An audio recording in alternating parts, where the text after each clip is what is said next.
The first thing you learn working security on a deep space station is this. Nothing ever just happens. Every movement has a reason. Every mistake has a consequence. Every second matters. I had been stationed on orbital platform Irinder 9 for 3 years, watching doors open and close, monitoring corridors, checking identities, and making sure nothing slipped through the cracks. It was routine. Predictable. Safe. Until the day she dropped her badge. Her name was Lyra Vance. Senior xenobiologist. Clearance level 7. One of the few people on the station allowed into the lower research sectors, the places most of us weren't even supposed to know existed. I'd seen her before, of course. You notice people like her. Not because of how they look, but because of how they move. Purposeful. Focused. Like their mind is always somewhere else. She passed my checkpoint dozens of times before that day. Always quick. Always efficient. Always gone before I had time to think anything beyond clearance verified. But that day, something was different. She looked tired. Not the kind of tired you fix with sleep. The kind that sits behind your eyes. The kind that makes your movements just a little slower. She approached the checkpoint, swiping her badge across the scanner. Access granted. But as she stepped forward, it slipped. Her badge. It fell from her hand, hitting the metal floor with a soft, hollow sound. And in that moment, everything changed. She bent down to pick it up. It was such a small thing. So ordinary. So human. But the second it hit the floor, every system in my station lit up red. Unauthorized signal detected. I froze. That didn't make sense. The badge had already been scanned. Access was already granted. Stay still, I said instinctively. Lyra looked up at me, confused. What? Don't move. The words came out sharper than I intended. My eyes flicked to the monitor. The scanner wasn't reading her badge anymore. It was reading something else. Something layered beneath it. A second signal. Hidden. And now, exposed. Sir? Lyra said, still crouched, holding the badge in her hand. Stand up slowly, I said. She did. Calm. Controlled. But her eyes? There was something there. Not fear. Calculation. And that's when I knew. This wasn't an accident. Where did you get that badge? I asked. Her lips parted slightly. Excuse me? That badge, I repeated. Where did you get it? It's mine, she said. No, I replied. It's not. The silence that followed was heavy. Then, the alarms triggered. Full lockdown. The corridor doors slammed shut behind her. Emergency lights bathed everything in deep red. What's going on? She demanded. I didn't answer. Because I was already moving. Hand on my sidearm. Eyes locked on her. Place the badge on the ground, I said. Her grip tightened slightly. I don't understand. Now. For a split second, I thought she might run. Or fight. Or do something that would force me to react. But she didn't. Slowly. Carefully. She placed the badge on the floor. The scanner flared again. That second signal pulsed brighter. Stronger. Alive. What is that? I whispered. And for the first time, Lyra smiled. It's not what, she said softly. It's who.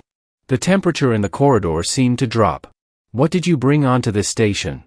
I asked. She didn't answer immediately. Instead, she looked at the badge. Then back at me. I didn't bring it, she said. It came with me. Backup arrived within minutes. Armed. Alert. Ready for anything. They took her into custody. Secured the badge in a containment field. Isolated the signal. But the questions. They only got worse. I was called into interrogation 2 hours later. Lyra sat on the other side of reinforced glass. Hands restrained. Eyes calm. Too calm. You triggered a Class 7 anomaly alert, the commander said beside me. I know. You were the first to detect it. Yes. And you have no idea what it is. I hesitated. Then said, no. But that wasn't entirely true. Because something about that signal felt wrong. Not dangerous. Not aggressive. Just wrong. She's asking for you, the commander said. I blinked. For me? She won't speak to anyone else. Of course she wouldn't. Because somehow, this had already become personal. The interrogation room was silent when I entered. Lyra looked up. "You came," she said. "Start talking," I replied. She tilted her head slightly. "You felt it, didn't you?" "Felt what?" "The signal." I didn't answer. Because yes, I had. "Most people don't," she continued. "They see data. Read numbers. Follow protocols. And you?" "I listen." I crossed my arms. "Then tell me what I'm supposed to be hearing." She leaned forward slightly. "It's alive." I felt my jaw tighten. "We've established that." "No," she said. "Not like you think." "Then explain it." She hesitated. "Not out of fear. Out of uncertainty. As far as we know," she said slowly, "it's not from anywhere." "That's not possible." I didn't say it made sense. She told me everything after that. About the deep space expedition. About the signal they found beyond mapped territory. About how it didn't behave like energy. Or matter. Or anything we understood. "It attached itself," she said. "To me." "Why you?" "I don't know." "And the badge?" "It reacts to containment fields." "It hid there. Masked itself." "And when you dropped it?" "It slipped. Exposed itself. Revealed something it wasn't supposed to." "Why didn't you report this?" I asked. Her eyes met mine. "Because they would have destroyed it." "And you think that's wrong?" "Yes." "Why?" "Because it's not hostile." "You don't know that." "I do." "How?" She hesitated. Then said the one thing I wasn't expecting. "It talks to me." I laughed. I couldn't help it. "That's your defense?" "I'm serious." "So what?" "It whispers in your head." She didn't smile. Didn't react. Just said, "Yes." The laughter died instantly. "It doesn't use words," she continued. "Not exactly. It's impressions. Feelings. Patterns." "And what does it want?" She looked at the table. Then back at me. "To be understood." I didn't believe her. I couldn't. But something inside me wasn't so sure. The breakthrough came 3 hours later. When containment failed. The signal spiked. The field around the badge collapsed. And whatever was inside it escaped. Alarms blared. Systems overloaded. Lights flickered. And then everything went quiet. Too quiet. "What happened?" someone shouted. "No readings." "It's gone." But it wasn't. I could feel it. That same wrongness. That same presence. Closer now. Stronger. "It's here," I said. "Where?" I didn't answer. Because I didn't know. Then, Lyra screamed. I ran. Through corridors. Through sealed doors. Through chaos. Until I reached her. She was on her knees. Hands pressed against her head. "It's too much," she gasped. "What's happening?" "It's trying," she choked. "It's trying to connect." "Stop it." "I can't." The air around her shimmered. Distorted. Like reality itself was bending. And then I felt it. Not in my ears. Not in my eyes. In my mind. A presence. Vast. Ancient. Confused. And afraid. I froze. Because it wasn't attacking. It wasn't invading. It was reaching. "Wait," I said. "What?" someone shouted behind me. "Don't fire." The guards hesitated. Weapons raised. Uncertain. "It's not hostile," I said. "You don't know that." "I do." Because I could feel it.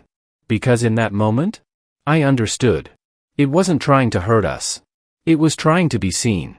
"Lyra," I said, kneeling beside her. "I'm here," she whispered. "It's too much," she said. "Then let me help." I didn't know what I was doing. Didn't have a plan. Didn't have training for this. But I reached out anyway.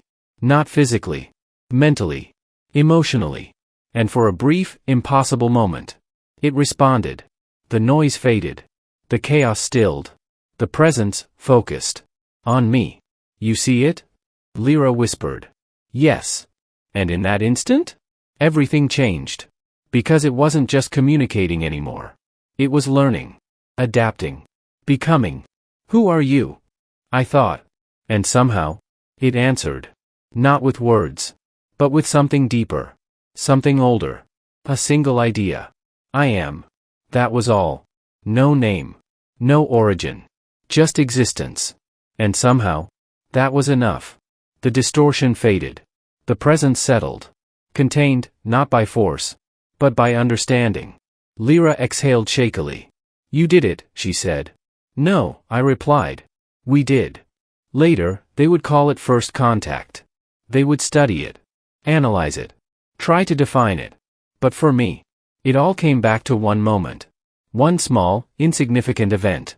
A badge slipping from someone's hand. A second of distraction. A mistake.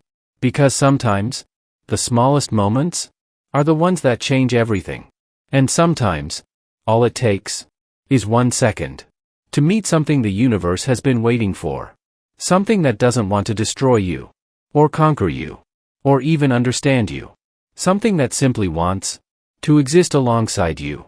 And all you have to do is not look away.